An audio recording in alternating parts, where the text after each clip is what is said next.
नमस्कार दोस्तों, आप इमेजिन कीजिए कि अगले 5 सालों में ऑस्ट्रेलिया में कोई भी रहने वाला ना बचे। पूरा देश अचानक से वीरान हो जाए। लेकिन ऑस्ट्रेलिया की आबादी 2.5 करोड़ है। ये कैसे पॉसिबल है कि इतने लोग अचानक से गायब हो जाएं? पर इतिहास में ऐसा हो चुका है। सन 1347 यूरोप ब्लैक सी से 10 जहाज करीब 1700 किलोमीटर का सफर तय करके सिसिली पोर्ट पर पहुंचते हैं। बहुत समय निकल जाने के बाद लोगों ने देखा कि सभी जहाज पोर्ट के किनारे पर हैं, लेकिन उनमें से कोई बाहर नहीं आया है। कुछ देर बाद उनमें से कुछ लोग जब जहाज पर चढ़े तो उन्होंने देखा जहाज में चारों तरफ लाशें पड़ी थी और उनमें से कुछ लोग अपनी मौत का इंतजार कर रहे थे। वहां पर मौजूद लोग अभी तक ये नहीं समझ पाए थे कि आखिर ये लोग एक साथ कैसे मर गए, और अभी तक किसी को भी ये अंदाजा नहीं था कि आगे आने वाले समय में यूरोप को किस भयंकर तबाही का सामना करना पड़ेगा। इन्हीं जहाज़ों से शुरू हुआ मौत का यह सिलसिला यूरोप में अगले कई सालों तक चला, जिसमें लगभग आधे यूरोप के लोगों को यह महामारी अपनी चपेट में ले लेती है। यह बीमारी थी ब्लैक डेथ।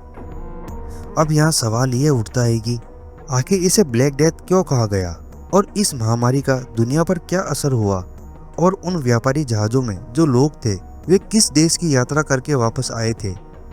अब वो जहाज जो सिसिली पोर्ट पर थे, उनमें से लाशों को दफनाने के लिए बाहर निकाला गया, पर उनमें से किसी को ये नहीं पता था कि वो सारी लाशें संक्रमित थी, जो आगे जाके महामारी का रूप लेने वाली थी। जब ये बात प्रशासन को पता चली तो जहाज़ों को तुरंत ही तट से दूर जाने का आदेश दिया गया, लेकिन तब तक बहुत देर हो चुकी थी। बीमारी के अंश मक्खियों और चूहों के जरिए शहर में घुस चुके थे। ब्लैक डेथ ने पहले तो पूरे इटली और फिर पूरे यूरोप को अपनी चपेट में ले लिया था। साल 1347 में इतिहास की सबसे भयानक महामारी यूरोप में फैल गई थी। आप ये कल्पना कीजिए कि एक महामारी जिसने यूरोप की लगभग 60% आबादी को खत्म कर दिया था, जिसे ब्यूबोनिक प्लेग कहा गया। आज ये अनुमान लगाया जाता है कि इससे करीब 155 से 200 मिलियन लोगों की मौत हुई थी। यूरोप में हर दिन लाखों लोगों की जानें जा रही थी। इस महामारी से ग्रसित लोगों को सिर दर्द, कमजोरी और खून की उल्टियां होती, और इंसान की बॉडी के खास हिस्सों यानी कि गर्दन और टांगों पर काले रंग के फोड़े हो जाते। इन फोड़ों को ब्यूबोस कहा जाता था, इसलिए इस बीमारी का नाम ब्यूबोनिक प्लेग पड़ा। इससे आदमी ग्रसित होने के बाद 5 से 7 दिन में मर जाता था। अब ये सवाल आता है कि आखिर ये बीमारी फैली कैसे। इस बीमारी के फैलने के कारण के पीछे कई थ्योरीज दी जाती है। एक थ्योरी में इसे जानवर से फैलने की बात कही जाती है, और एक में इसे इंसानों से ही इंसानों में ट्रांसफर होने के दावे किए जाते हैं। 1348 आते आते प्लेग इटली होते हुए फ्रांस पहुंचा। इसके बाद यह बहुत तेजी से स्पेन, हंगरी के साथ साथ आसपास के सभी देशों में फैल गया। वह प्लेग जिसे चाइना से यूरोप तक आने में करीब 10 साल लगे थे, वह अब 10 गुना ज्यादा तेजी से फैलने लग गया था। और यह दावा किया जाता है कि यह बीमारी सबसे पहले चाइना में आई और वहीं से इसके बाद पूरी दुनिया में फैली। ईस्टर्न यूरोप और चाइना के बीच व्यापार द सिल्क रोड से किया जाता था। इस सिल्क रोड के जरिए व्यापारी रेशम, मसाले और सोने चांदी का लेन देन किया करते थे। इसी के जरिए यह महामारी पूरी दुनिया और यूरोप में फैली। कहा जाता है कि प्लेग से इन्फेक्टेड चूहे यूरोप की शिप में सवार हो गए थे, और फिर चाइना से यूरोप के सफर के दौरान प्लेग फैल गया। यह बीमारी आमतौर पर हवा में खांसने, छींकने और छूने से फैलती थी। अगले 8 महीनों में यह प्लेग अफ्रीका और एशिया के देशों में भी फैल गया, लेकिन इसका सबसे ज्यादा इफेक्ट यूरोप के देशों में हुआ। यूरोप के शहरों में जहां तक भी नजर जाती वहां तक ये बीमारी फैल चुकी थी। कहा जाता है कि मरने वालों की संख्या पहले हजारों में थी, फिर देखते देखते ये लाखों तक पहुंच गई। यूरोप में इसकी मोर्टेलिटी रेट 2/3 थी, यानी कि हर 3 में से 2 लोगों की मौत इसके कारण हुई थी। इसके बाद बाकी देशों का यूरोप से ट्रेड बिल्कुल बंद हो गया। खाने की चीजों में कमी होने लगी और यूरोप में भुखमरी फैल गई।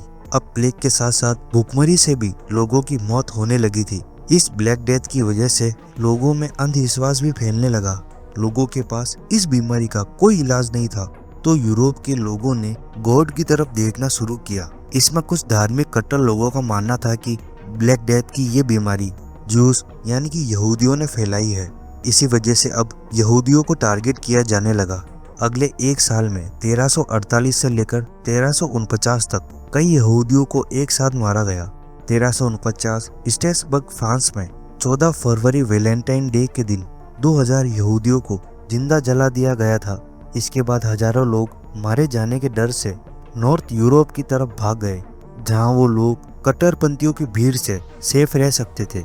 फिलिप जिगलर ने अपनी किताब द ब्लैक डेथ में लिखा है कि एक अलग ही पंथ का जन्म हुआ था जिसे द वाइपिंग कल्ट कहा जाता था। इस कल्ट में करीब 9 लाख लोग शामिल थे।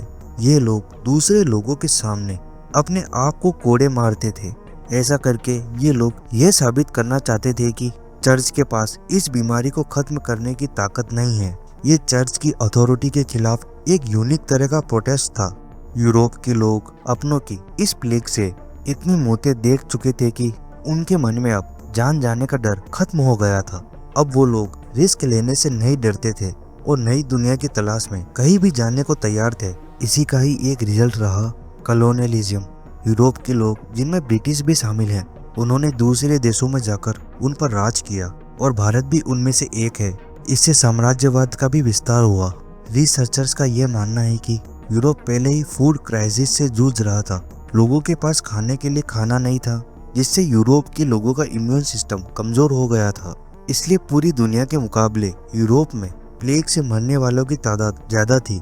ये वो वक्त था जब लोग प्लेग से मरने के बजाय अपने आप को कुएं में धकेलना ज्यादा पसंद करते थे। इस महामारी के 50 साल बाद फ्रेंच बैक्टीरियोलॉजिस्ट अलेक्जेंडर यर्सन ने प्लेग फैलाने वाले बैक्टीरिया का पता लगा लिया। इसका नाम यर्सीनिया पेस्टस रखा गया। आज भी ये बीमारी हमारी दुनिया में मौजूद है। आज मेडिकल साइंस बहुत विकसित है और इस बीमारी का ट्रीटमेंट ढूंढा जा चुका है। इस प्लेग को इतिहास की सबसे बड़ी महामारी कहा जाता है, जिसने पूरी दुनिया में 20 करोड़ लोगों की जान ली और यूरोप की आधी आबादी को खत्म कर दिया था। दोस्तों, ये कहानी थी इतिहास में दुनिया के सबसे बड़े पैंडेमिक की, जिसने उस समय कोविड-19 से भी ज्यादा दुनिया पर प्रभाव डाला था। इसे इतिहास का सबसे बड़ा पॉपुलेशन डिजास्टर कहा जाता है। ये वो भयानक घटना थी जिसने रातों रात यूरोप की आधी आबादी और यूरोप के अलावा एशिया और अफ्रीका में भी लाशों के ढेर लगा दिए थे। पर यूरोप में जो हुआ था वो शायद दूसरे देशों में नहीं हुआ था। अब इससे ये समझा जा सकता है कि इसके बाद यूरोप में बहुत तरक्की हुई। वहाँ के देशों ने दूसरे देशों में जाकर उन पर राज किया और नई नई खोजें की। यह चीज कोविड-19 के साथ भी है। कोविड वैक्सीन आज दुनिया में मौजूद है और इस महामारी से भी दुनिया में बहुत चेंज आए हैं और एक अलग तरह की दुनिया की शुरुआत हुई है। Thanks for watching.